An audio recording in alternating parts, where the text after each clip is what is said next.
last summer, I was playing hooky from work. I took myself on a little vacation up to Vail. And I found out that at 4 p.m. in Vail, the gondola is free. And I thought, wow, you know what? If it's free, it's for me. So at 4 p.m., I got in line, and I found out that families like free stuff too. There was a lot of little screaming kids, and I didn't want to ride up the mountain with them. But I saw one car just about to leave the station. And I ran up to it, and I jumped in just before the doors closed. And in the gondola, I found 2 passengers. One was a hippie guy, and the other was his very big dog. I sat down, and I decided I was going to make a little conversation. So I said, hey, what's your dog's name? Now, this hippie had taken full advantage of Colorado's new pot laws. He was just about passed out, and he sort of opened his eyes at me, and he said, dude, it's not a dog, it's a wolf. But don't worry, I've had him about a week. He's trained. And his name's Romeo. So, you know, I know a thing or two about wolves. I mean, I've seen the Discovery Channel. And I know that wolves need 10 square miles or so per day to roam, or they need to be behind a fence, not in a gondola with me.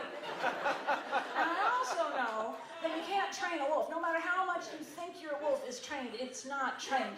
And it's not about if it's going to attack, it's about when. So I start to get a little nervous. Because we're stuck. Right? There's nowhere to go. And I look at the wolf and I think, okay, well, he's got a collar on. So if something gets intense, maybe the hippie will kind of, you know, come out of his little pot-induced stupor that he's in and, you know, be able to grab the wolf. But then I look a little closer and I notice it's not a collar. It's a macrame necklace. With a peace sign dangling from it. So a lot of thoughts start going through my head, because right about now the wolf stands up and he stands up, and I'm sitting in the gondola. We're about eye to eye, and he starts to sniff my leg, and I go, okay, what am I gonna do? I smile, right? Then I'm showing my teeth, and maybe that's aggressive. I don't do that. I go, do I try to pet him and risk losing my hand?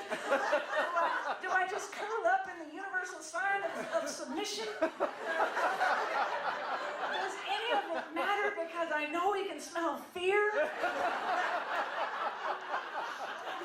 And I'm losing my mind right about this time, about halfway up the mountain. And then it gets a little worse, because, you know, he's starting to sniff up my leg, and I realize that I've cut my hand on the way into the gondola, and I'm smelling like fresh meat. And I'm not sure if he's had lunch.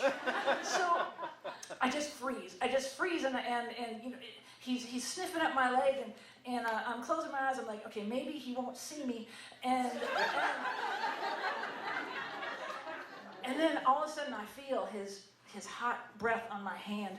And I open my eyes just a little bit, and I see him licking his chops with these big fangs sticking out, and I feel his hot breath on my hand, and I'm seeing the light through my eyes. I feel him lick my hand, and I just know this is it. And I'm thinking, okay, it's better to be dead than be maimed. What if, you know, if he rips my leg off, what is he going to respond like a dog? Do I just say, okay, drop it, just leave it?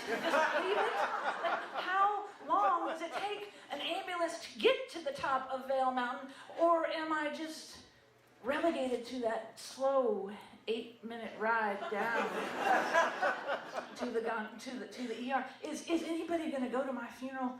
Anyway, I don't know, and as I'm seeing the light, and he licks my hand again, and I'm thinking, I'm meeting my maker, and all of a sudden I feel this movement, and I think, wait, I'm not dead.